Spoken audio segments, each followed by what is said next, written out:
happening. So I was just talking offline to you that I've achieved 7 impossible things before breakfast, but I don't want to bore the people over here as to what those amazing 7 impossible things were. One was to wake up, of course, but really interesting. Since I'm talking from the UK, it's 8:30 in the morning over here. For some context, really interesting thing. One impossible thing is happening right now, which is the influencer economy is actually kind of maturing, and I thought Yeah. that we could give our hot take on the influencer economy. So why don't you help us set up this conversation with what's really happening out there, and then maybe we can give our takes on it. Yeah, sure. So we've seen a sudden rise, a certain rise, in fact, in the influencer economy that has more or less bashed out the celebrity endorsements too, Yeah. right? So in the last 4 years, we've seen around 322% growth in the Yes. influencer marketing economy. Yes. And for brands, they are dedicating around 10 to 12% in the digital ad spends. That is primarily the creator economy or UGC content or influencer content, Yes. right? So, but now we are seeing another kind of a shift. Earlier, it used to be mega celebrities, mega influencers that had 10 million plus followers, and so that brands were running after that they would devote all of their budget towards. But now brands seem to be shifting towards macro, micro, and even nano influencers, and primarily nano influencers to say around 47%.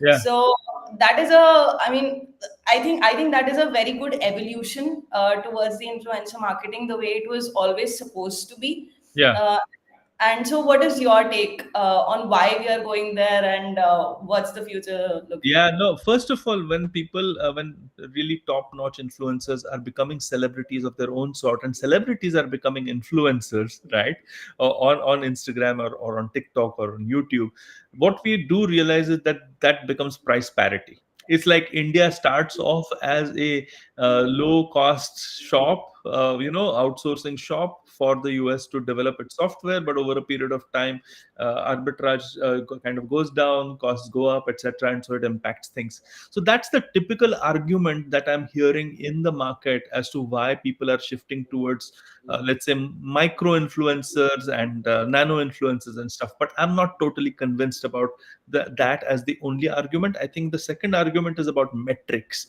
The second argument states that okay, we are now changing metrics from awareness and outreach to something Yeah. which is more like engaging and something engagement and conversations, and this is where your communities come in.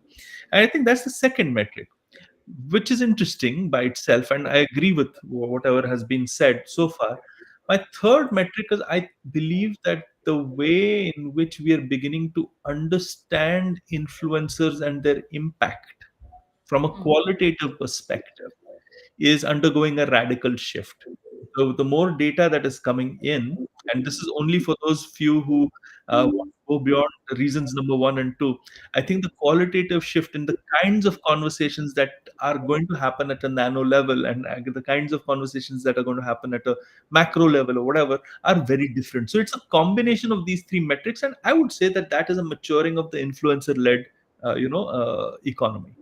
Yeah, that actually makes sense. So earlier there used to be one kind of product that people wanted to sell out into the market. So Yes. awareness was very important. But right now, with a lot of D2C companies coming in, and they all coming up with similar kind of products, it becomes very important the kind of conversations that you're having on your social pages, or the kind of messaging that your influencers are spreading across. Now, with your nano influencers or micro influencers, it becomes easier for brands to control the kind of conversations that happen, or rather, spread out the kind of conversations that happen that don't. Bucket you in one specific niche, and you can just zoom out for different kind of audiences to even test your market. So even in the awareness phase, it makes sense to have your nano influencer, so you can test out which target audience fits your is your product fit market basically. No, you've said something really interesting, which means that you can use nano influencers to find out what is sticking. You Hmm. see, what is really interesting, and I want to take a step back over here and discuss this. Yeah. See, if you're going to get influencers to push out your product or service the same way in which celebrities were doing it, on say legacy media, I would say, then you're doing the same thing. You're not doing anything different. And obviously, that is going to get fatigued. That is going to get lesser and lesser friction. And therefore, it is going to have the similar problems that legacy media and the advertising model actually had. So, when I say qualitatively different, it means that you have to step away from advertising and saying, okay, here's our product, here's the script, and now, influencer, you say it in your own way. I Yeah. think you need to now go beyond that and actually understand how does an influencer actually work, and how is it different from the way in which the legacy media come celebrities actually work. And therein lies the rub. So whether it's a nano influencer or whether it's a micro or a mega influencer, what we have to understand is that the way in which they're communicating with their communities is qualitatively different, and it cannot be advertising. You see, that is the biggest problem. And then you suddenly say, okay, so what should then, how can the brand actually be placed? And there are many ways in which a brand can actually create awareness, create demand for itself, create conversion and loyalty without using the advertising model. But then they have to let go of a lot of their so-called control over the narrative. And this is where your influencer economy is going to mature, because we are figuring out that, okay, this model itself is not working at Yeah. across the customer journey. Does that make sense? That makes sense, and it brings to mind an example. So, when Fevicol had started out, how it actually grew Yeah, was they got in touch with the car painters, right? yeah, So these were the people who influenced the customers who were going to buy. So it no longer became that a customer would go to a shop and buy a white glue. It yeah. was the carpenter suggesting to the house owners that I need Fevicol, and who was going to argue with a carpenter? He knows the best, right? Yes, So in a way, those car painters, they became the influencers for Fevicol without even getting into the whole advertising model. absolutely. Now we are seeing the same kind of flurry into the market where people already know about the product. You have Google in your hands, you have ChatGPT in your hands. You can always figure out what the product is.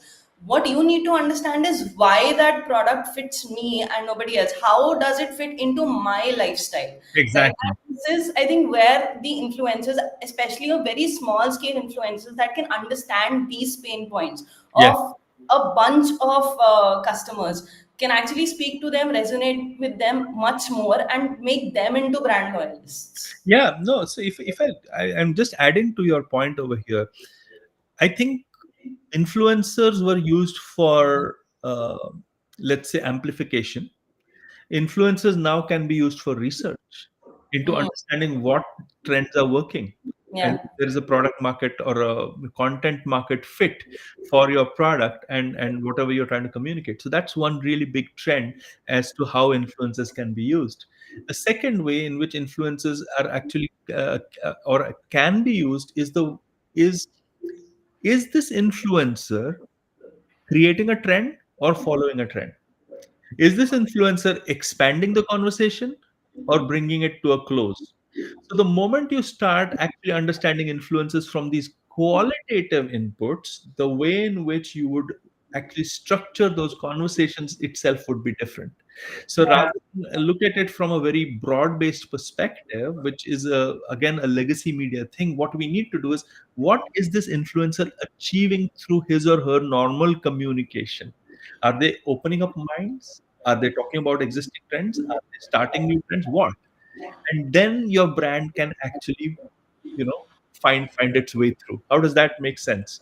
That absolutely makes sense. Yeah. Absolutely makes sense. And it helps you roadmap and structure the kind of messaging that you want to put out, and the staging of messaging also, depending on your market, depending on your funnel, and all of these things. Yeah, Right. no. So this is why I believe that storytelling, and this is a shameless plug for Xtail.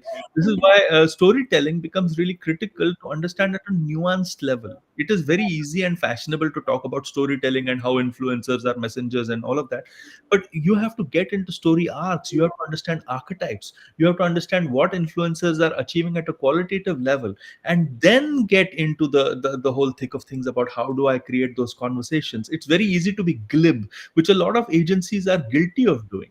It is Yeah. very difficult to be nuanced, and this is where the world is going, and I couldn't be happier. Yeah. No, true, true. I mean, the conversation has shifted from I have a very big budget, so I have Virat Kohli as my influencer, Acha. from to this is my story and this is what I want to put out there. Yeah. And I think that this is exactly where why influencer marketing had come into picture in the first place. Because celebrity endorsement though might give you some shine and glory, but it will never give you the kind of authenticity and the relatability that I mean, what is an Alia Bhatt doing in a TMT pipe ad, right? Right. So this is where you need influencers that belong to that industry, who can speak to the people who have the similar kind of pain point, and you can channel out your story in such a way. I think just to end this one, I think Yeah. we're going to lose the word influencer and use a lot of the word creator quite soon. Because I think that there is a shift, and perhaps that is the topic for a new discussion at an appropriate time for us to get into, as to how influences themselves are shifting and turning and changing. And I'm getting all this gyan from my younger daughter, because she always complains that I don't credit her for all the wisdom that she imparts me. But her being a true blue influencer herself, or a creator as she calls herself, it is a fascinating discussion. Maybe we'll get her on one of our LinkedIn lives soon, Oh, and that will be wonderful. yeah, that'll be fun. I will kind of pitch this as I go for my post breakfast walk over here, having done all of my work for the day, 7 impossible things. But thank you so much, guys, for being here on this wonderful, wonderful day and the maturing of the influencer economy. Thank you for listening in. Yeah.